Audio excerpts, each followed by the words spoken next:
The Genie and the Louis. Long ago, one boy lived in Tanzania. His name is Louis. Louis was a poor. He lived with his mother. One day, the witch thought the Tanzania is a gold diamond city, so she went to steal some diamonds. So she traveled from Turkey to Tanzania. She came to the village and she saw a boy collecting stones.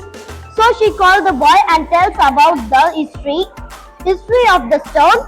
And the boy agreed and said, I will sure to stone the diamonds, but you give the money. Witch said, I will sure to give the money. And he traveled with Witch to stole the diamond. And he reached the cave and he took the diamonds and the blue lamp. And he gave the diamond to the witch and he came to the city and his house and rubbed the lamp and the blue genie came out and said, you are lucky to say wish. Say. The boy said he wanted to become a rich and the king in Tanzania.